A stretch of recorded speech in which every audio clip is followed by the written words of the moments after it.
HP lipat ini harganya hampir 25 juta, desainnya premium, kameranya bagus banget, baterainya oke, tapi pakai chipsetnya flagship tahun lalu. Ya, ini Vivo X Fold 5 dan ini kesan-kesan gue pakai smartphone ini sebagai daily driver selama seminggu.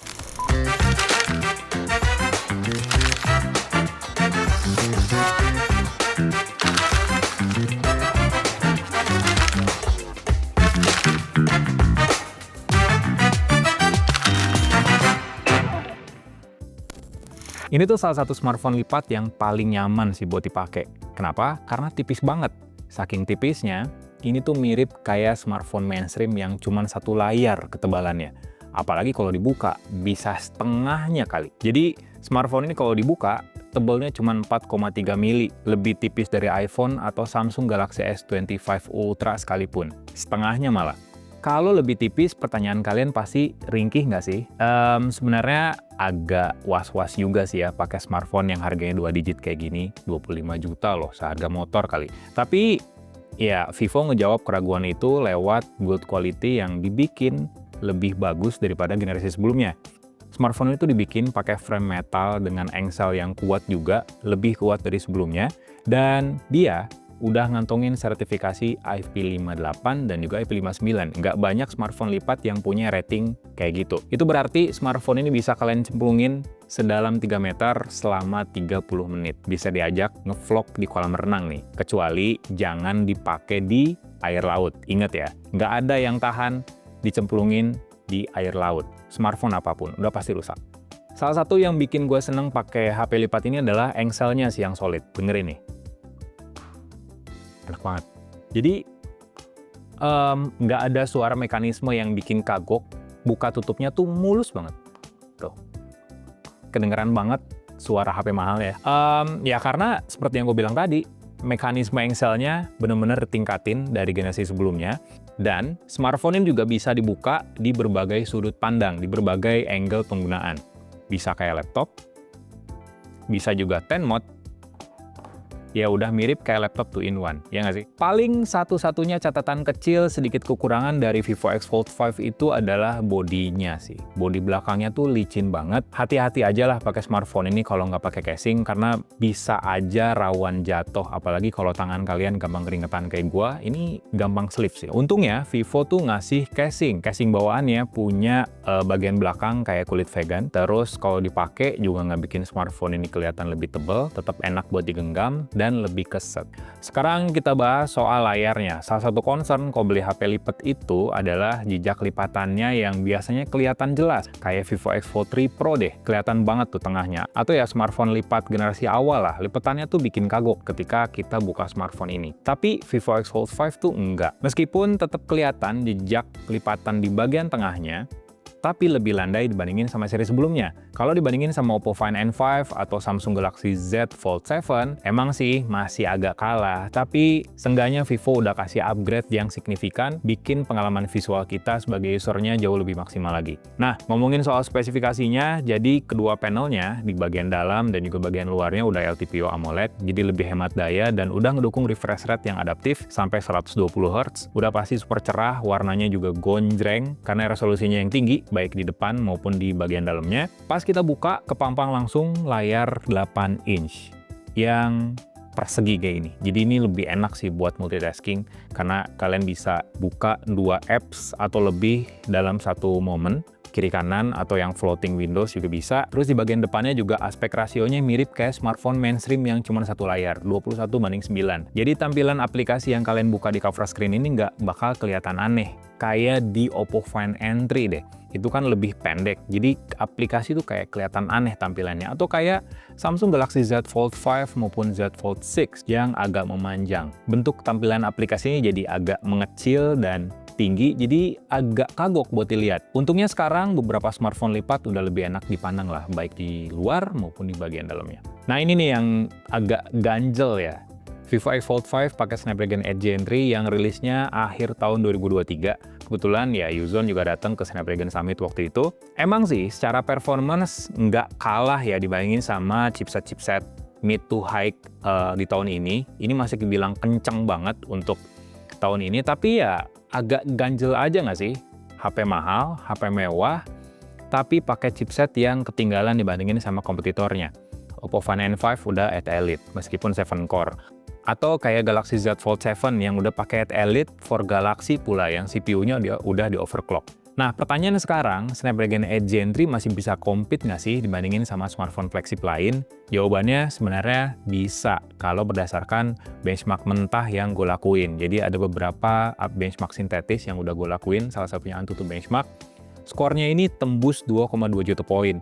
Ketinggalan sangat jauh sih sebenarnya sama Snapdragon 8 Elite yang rata-rata skornya tuh di rentang 3 jutaan poin. Tapi ya, artinya apa? Artinya performance mentah dari Vivo X Fold 5 dengan Snapdragon 8 Gen 3 ini masih kencang. Masih di atas Snapdragon 7 series yang masih sejutaan poin atau Dimensity 9300 MediaTek. Kalau udah 9400 itu kayaknya udah susah ya. Paling ya mirip-mirip kayak 9400i lah kalau ngomongin chipset terbaru saat ini. Dan ketika gua tes lagi di aplikasi 3D Mark Stress Test, ini lumayan berat banget untuk sebuah smartphone Android sekarang karena aplikasi ini ngerender grafis ala-ala game AAA sebanyak 20 kali selama 20 menitan untuk menguji stabilitas performance grafisnya. HP ini ternyata ngalamin throttling, jadi throttling itu penurunan performance yang cukup signifikan dibandingin sama iterasi yang pertama, karena stabilitasnya tuh lumayan lah, masih terbilang lumayan di 67,5%. Itu artinya, di awal performance-nya bakal kenceng, bakal ngegas. Kalau kalian main game di awal-awal tuh udah pasti enak lah, lebih mulus. Tapi ketika sesinya udah lebih dari 15 menitan, atau mungkin kalian main game berat di sesi berikutnya, bisa aja performance-nya bakal menurun, agak patah-patah, ngalamin drop frame rate. Itu terjadi juga di Vivo X Fold 5. Kalian bisa lihat grafiknya. Ya, itu soal performance-nya memang agak ganjel untuk sebuah smartphone yang harganya 2 digit ini. Tapi, salah satu yang akhirnya bikin pemilihan Snapdragon 8 Gen 3 ini kelihatan agak masuk akal adalah baterainya. Ternyata kombinasi Snapdragon 8 Gen 3 dengan baterai 6000 mAh di Vivo X Fold 5 itu kombinasi yang pas banget. Karena smartphone ini tuh baterainya berada lama banget, pegel banget ngabisin baterai smartphone ini. Bayangin aja, diuji di PC Mark, HP ini manteng nyala terus hampir 20 jam dengan baterai tersisa sekitar 17%. Bayangin. Dan kalaupun baterainya habis, kalian bisa ngecas pakai fast charging 80 watt dengan waktu sekitar 40 menitan sampai baterainya penuh. Ini yang menariknya, Vivo tuh malah ngasih adapter chargernya yang 90 watt dalam paket pembelian. Jadi dikasih bonus dikit lah sama Vivo. Salah satu bagian terbaik, kelebihan terbaik di Vivo X Fold 5 adalah kameranya. Bukan desain, bukan prosesor, bukan baterai. Kamera Zeiss di smartphone itu oke banget untuk sebuah smartphone lipat. Kolaborasi Vivo dan Zeiss itu kayak matang banget gitu. Disematin di Vivo X Fold 5, ya di X series lah, X200, X200 Pro, dan X300 series yang akan datang. Konfigurasinya lengkap, tapi yang paling penting kualitas warnanya tuh konsisten banget. Kamera utamanya tuh 50 megapiksel, hasilnya luar biasa. Di siang hari, detailnya dapet, warnanya konsisten, natural, khas Zeiss banget. Dan kalau malam, noise-nya minim, detailnya tetap oke, dan warnanya itu tetap bersih sama dibikin artistik oleh AI Vivo dan pencitraan dari Zeiss. Kamera ultrawide 50 megapikselnya juga bagus, hasilnya 11-12 lah sama kamera utama. Dan yang paling penting, nggak ada distorsi di sudut-sudut foto yang biasanya ada di hasil gambar ultrawide di smartphone lainnya. Biasanya tuh ada tuh, sudut-sudutnya kayak dibengkokin, kayak ditekuk, nggak kelihatan lurus hasil gambarnya. Tapi di Vivo X Fold 5, AI-nya bisa bikin distorsi tersebut jauh lebih minim. Dan kamera telefotonya juga jadi salah satu upgrade penting di Vivo X Fold 5. 50 megapiksel bikin kalian bisa ngambil foto potret, ngambil foto dari jarak jauh, sampai ngambil foto di mode super makro. Nah, mode ini salah satu mode yang gue suka ketika gue pakai Vivo X Fold 5. Beda rasanya ketika ngambil makro pakai ultrawide, karena ultrawide-nya autofocus, dan juga super makro pakai kamera telefotonya. Kalian bisa ngambil foto dari jarak yang super deket dengan perbesaran sampai 20 kali. Bayangin, udah deket, bisa di zoom lagi.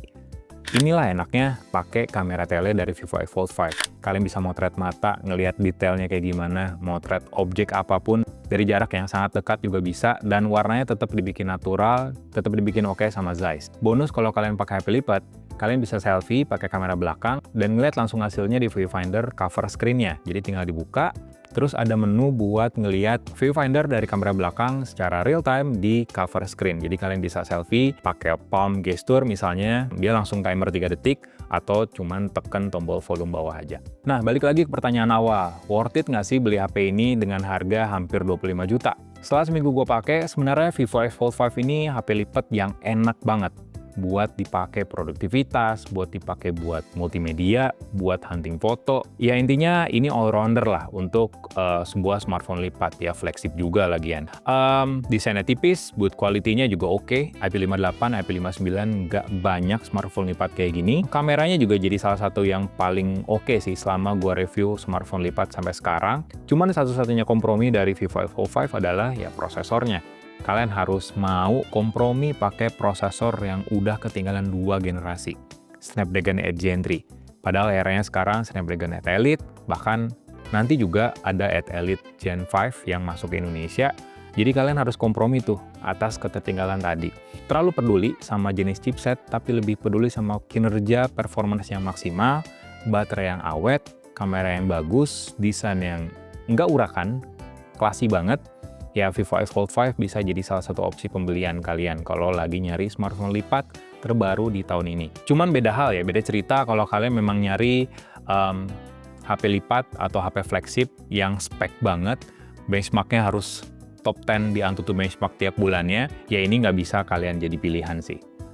Ketinggalan banget sama Galaxy Z Fold 7 atau bahkan flip phone sekalipun kayak Samsung Galaxy Z Flip 7. Jadi itu aja kesan-kesan gue, kelebihan kekurangan dari Vivo X Fold 5. Like video ini, kasih komen, share juga jangan lupa.